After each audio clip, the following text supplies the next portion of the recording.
also known as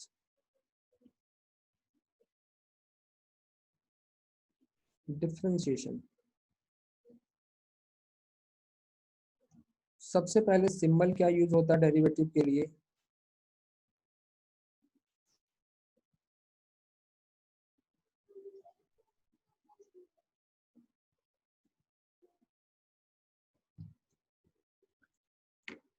This is the one of the symbol possible.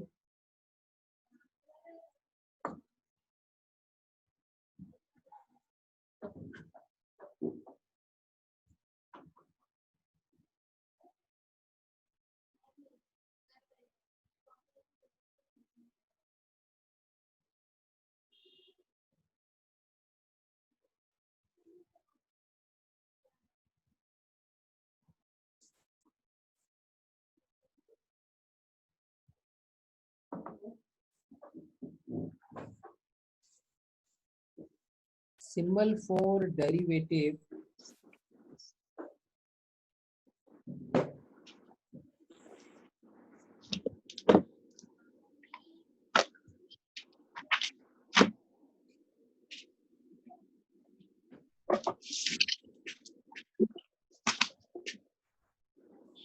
हाँ जी बेटा, क्या symbol आया समझ में?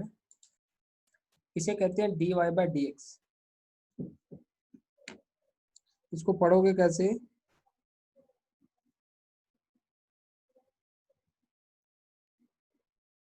Derivative of y with respect to x, इसे कहेंगे। अगर आपके पास है du बाई डी एक्स, तो ये होगा derivative of u with respect to x।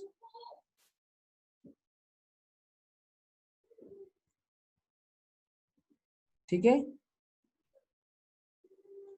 Okay, this is the one symbol.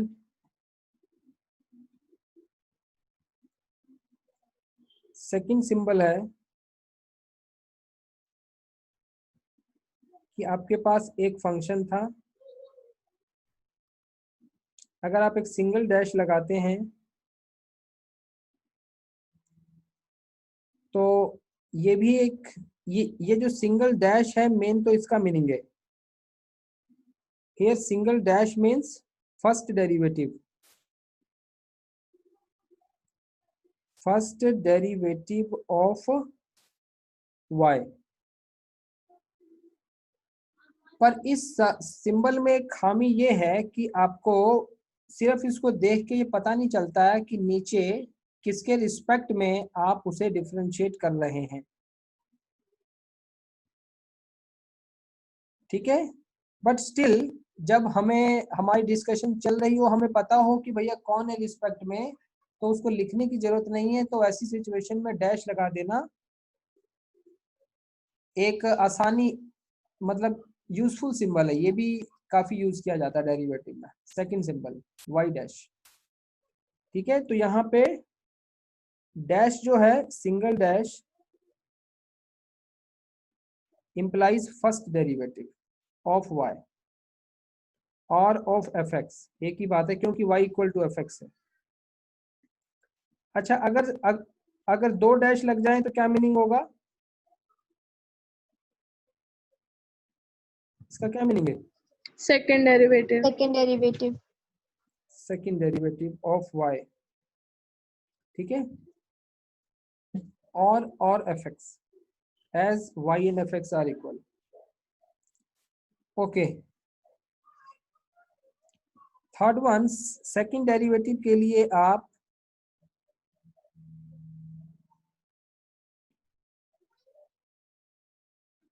ये भी इस्तेमाल कर सकते हैं,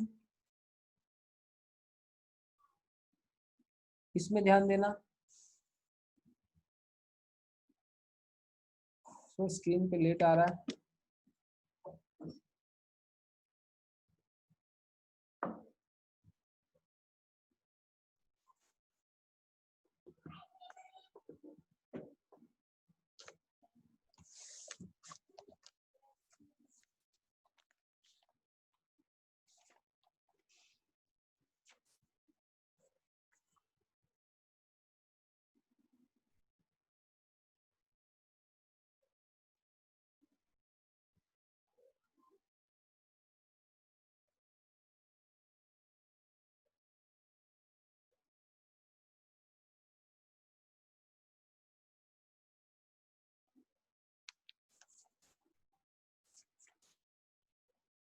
coming very late.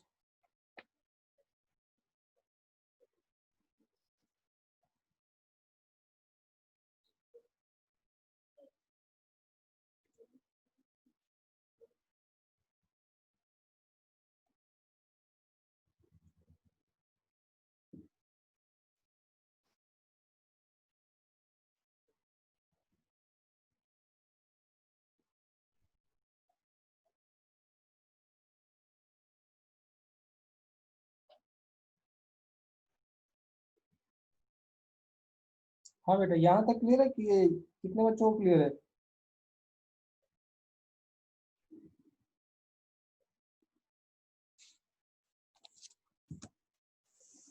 तो ये हो गए सिंबल, हो गए क्लियर। ठीक है, इसमें ध्यान देना डी के ऊपर स्क्वायर है और यहाँ एक्स के ऊपर स्क्वायर है, इस बात का ध्यान रखें। Second derivative. अब नाउ मीनिंग ऑफ डेरिवेटिव,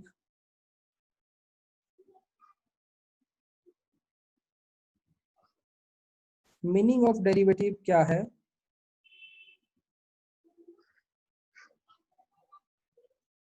तो डेरिवेटिव के दो मीनिंग है, ज्योमेट्रिकल मीनिंग है एक तो,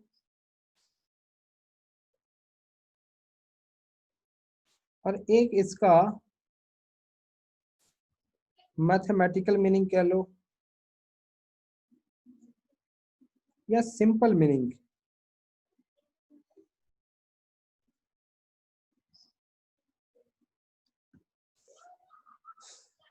तो डेरिवेटिव का पर्पस क्या है?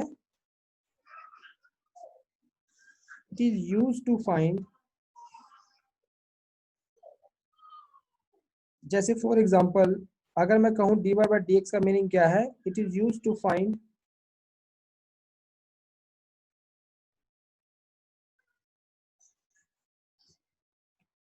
Instantaneous change in y।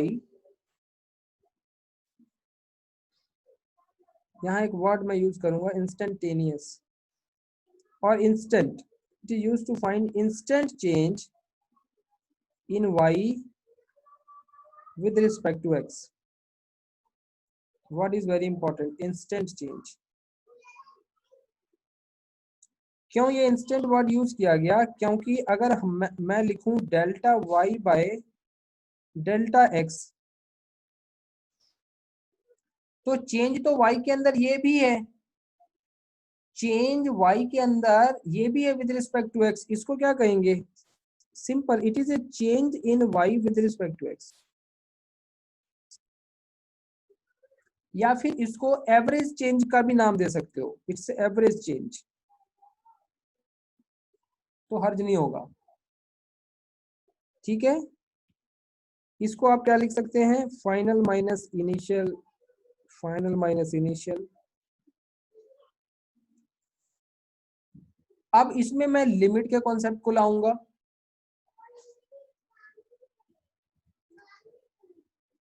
बेटा अगर इस एक्सप्रेशन को मैं थोड़ा सा स्पेशलाइज कर दूं, मैं इसमें लिमिट इंट्रोड्यूस कर दूं। अब लिमिट को आप अच्छे से जानते हो।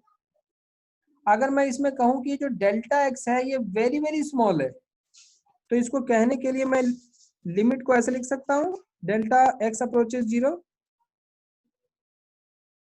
बोलो how many of you agree कि we can put a limit over the function. अगर मैं इसको एक फंक्शन मानूं, तो लिमिट ऑफ ए फंक्शन तो हमने समझा ही है। तो इस फंक्शन की मैं अगर लिमिट यहाँ डिफाइन कर दूं, यानी अब मैंने ये कह दिया कि ये जो डेल्टा एक्स है it is approaches 0, and delta X approaches 0 means ये जो डेल्टा एक्स है ये 0 तो नहीं बट 0 के बहुत नजदीक होगा। How many of you agree? This is the meaning of limit delta X approaches 0। ठीक है, you agree? Delta X approaches 0 का ये मीनिंग है। तो आप एक बात सोचिए कि x में अगर इतना स्मॉल, अब देखो ये कितनी छोटी वैल्यू है, अगर x में इतना छोटा सा चेंज किया जाए तो उसके बदले में y में कैसा चेंज आएगा, उसको हम क्या कहते हैं? बेसिकली उसको नाम देते हैं डेरिवेटिव का। तो कितने बच्चों को डेरिवेटिव समझ में आ गया meaning? Now raise your hand, and if you have a doubt, you ask me.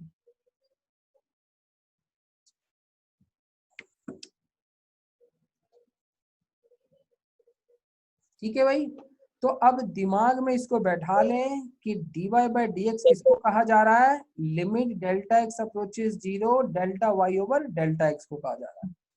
ठीक है, हाँ बोलो। सर जब ये डेल्टा से काम चल रहा तो डी क्यों लाए? क्या जब डेल्टा से काम चल रहा था तो डी क्यों लाए, यही क्वेश्चन है ना आपका? यस सर, डी का मतलब पर्पस क्यों, मतलब क्यों इसको introduce? Okay okay, good yes sir, इसको क्यों इंट्रोड्यूस? Good question. हालांकि मैं उसी का नेक्स्ट जवाब मैं उसी का देने जा रहा था। यहाँ जो डेल्टा एक्स है, it's a change in x. ठीक है बेटा, it's a change in x. This change can be large और स्मॉल, नॉट श्योर। ये चेंज इन एक्स है, can be large change, can be small change, fine. परंतु जब आप dx के बारे में कहते हो, जब आप पूछते हो कि सर dx क्या है, तब आप श्योर हो कि ये क्या है, इनफानाई, एक शब्द यूज कर रहा हूं, भारी शब्द है, समझना ध्यान से, infinitesimal, infinitesimal change in x.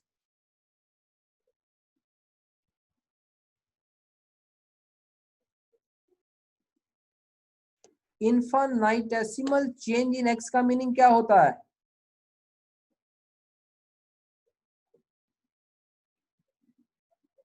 Very very very small.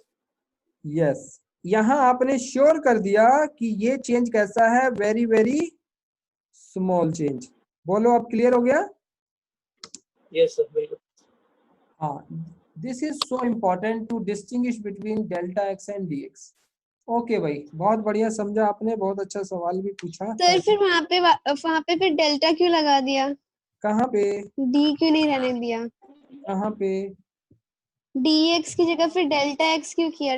dx क्यों नहीं रहने दिया? समझे नहीं आपने, समझे नहीं। Delta Y by delta X में जब लिमिट को आप एक्सप्रेस करेंगे तब ये इसके बराबर है, डायरेक्टली थोड़ी ना बराबर है। Remember, remember, you cannot say dy by dx equals to delta y by delta x. This is not equal. You are not sure about that this is equal. क्यों? क्योंकि आपने ये कहा डेल्टा एक्स तो इनफाइनेटेसिमल स्मॉल है, ठीक है, ये तो बहुत ही वेरी वेरी स्मॉल चेंज है ना, but Yes, sir. Delta x तो बड़ा भी हो सकता है, छोटा भी हो सकता है। तो अगर आपको इक्वालिटी के लिए तो श्योर होना होगा ना, तो इक्वालिटी Yes, के sir. लिए अगर आपको श्योर होना है तो बेटा एक काम करिए, आप इसमें लिमिट को आप फिक्स कर दीजिए कि भाई ये डेल्टा एक्स एक अप्रोचेस 0 है। So now you are sure, you can put equal sign now. बोलिए Okay, clear? sir. Yes, sir. Okay, तो अब हम इतनी बात को समझें, ये बहुत इंपॉर्टेंट बात थी। और देखो, अगर जब तक आपको लिमिट पहले नहीं समझाई गई होती तो ये बात इतनी आसानी से आपको अभी नहीं समझ में आती। How many of you agree?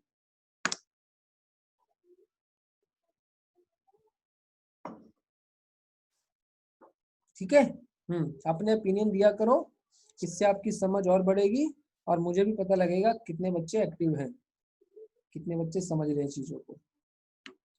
अब देखिए, now very very important,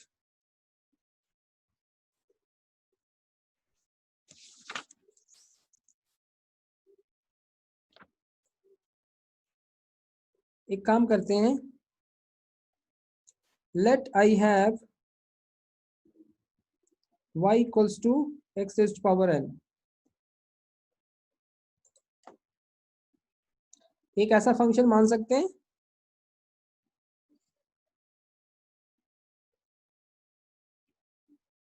and to find derivative of y with respect to x। समझ में आया क्या करने जा रहे हैं? Yes, sir. So see, this is the solution. How much important is this? कि मेरे पास एक फंक्शन है, ध्यान से समझना, मैं इस फंक्शन का एक का आपको जनरल मेथड सॉल्व करके बताऊंगा, उसके बाद इसके डायरेक्ट फॉर्मूले हमें याद करने होंगे, क्योंकि हर बार डेरिवेटिव निकालने के लिए आप जनरल मेथड नहीं फॉलो कर सकते, जनरल मेथड लंबा होता है, ठीक है। उन जनरल मेथड्स को लगा लगा के कुछ फॉर्मूले डेवलप किए गए हैं, उसको हमें सीधा याद करना होगा। Okay everyone, so see general method to find derivative of any function, किसी भी फंक्शन को निकालने का यही मेथड होगा जनरल। जनरल मतलब जो किसी पे भी लग सके। तो हमें क्या करना होगा, स्टेप्स क्या है, let delta x is increment, एक हमने इंक्रीमेंट चीज यूज की थी, याद है, मैंने समझाया था। Yes sir. आज हम उसको यूज कर रहे हैं। Let delta x is increment in x, थोड़ा समय कम है इसलिए मैं थोड़ा जल्दी करूंगा। तो आप मानते हो, आप 100% यहाँ आपको मानना ही पड़ेगा, एक्स क्या है यहाँ पे आपके लिए, इंडिपेंडेंट वेरिएबल, बोलिए, और वाई क्या है, ये यस सर। वाई कैसा वेरिएबल है, डिपेंडेंट वेरिएबल। डिपेंडेंट। तो अगर बेटा अगर मैं फंक्शन के एक्स में चेंज लाता हूं तो वाई में चेंज आएगा कि नहीं आएगा? Yes sir. आएगा।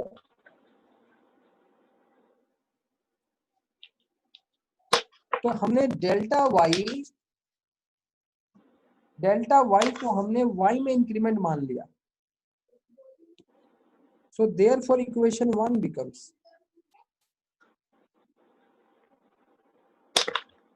so therefore equation 1 becomes like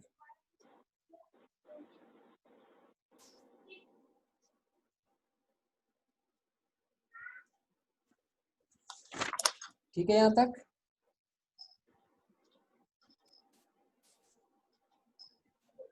make it equation number 2, और आप 2 में से 1 को सब्ट्रैक्ट करिए। So what will be left at the left hand side,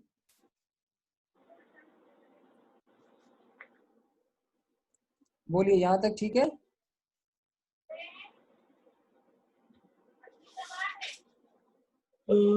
Yes. अब ध्यान देना, यहां पर क्या होगा, I am going to take X N outside, ले सकते हैं?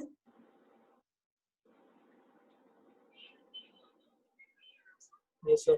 बोलिए, how many of you agree with this? कितने लोगों को ये स्टेप समझ में आ गया? आ गया। अब अलजेब्रिक स्टेप जरा संभाल लिया करो, अब आपका लेवल काफी बढ़ चुका है अलजेब्रा से ऊपर, अब कैलकुलस पे आ गए हो, तो अलजेब्रिकल स्टेप संभाल लिया करो, ठीक है। So what is common,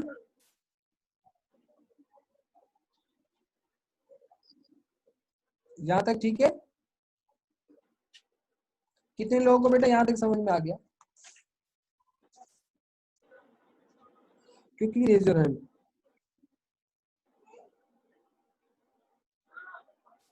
now tell me, यहां पर क्या एप्लीकेबल है, जल्दी बताइए। if I am saying n is real number,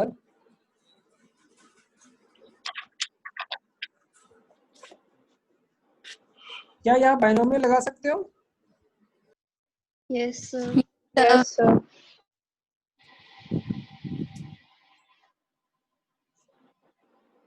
तो जब आपने बाइनोमियल लगाया, अब याद कीजिए, अब आपको बाइनोमियल काम में आएगा।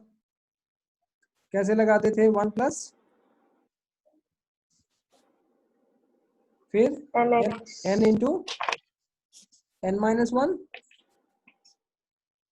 2 फैक्टोरियल, बोलो यस और no, agree? Yes sir. Yes, sir. ये मैंने बाइनोमियल लगा दी और लगाने के बाद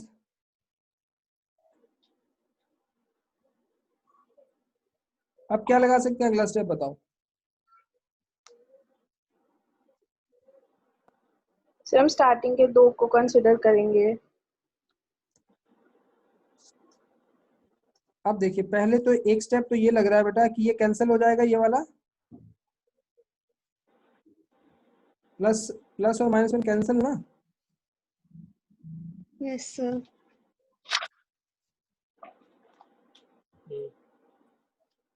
Yes, sir.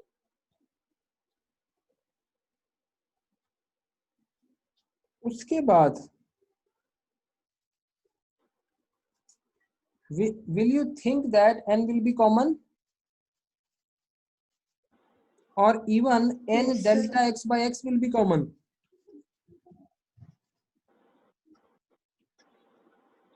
क्या n delta x by x common निकाल सकते हैं? Yes, sir. Yes, sir.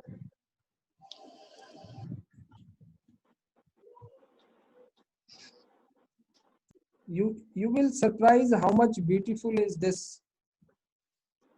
general method we are doing. अब ये बताओ कि क्या ये हो सकता है?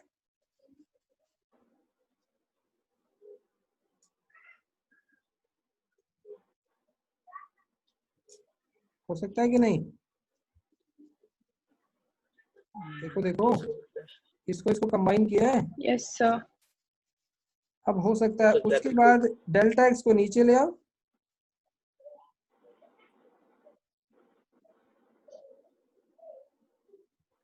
ठीक है। अब उसके बाद बताइए यहां तक बेटा कितने लोगों को समझ में आ गया?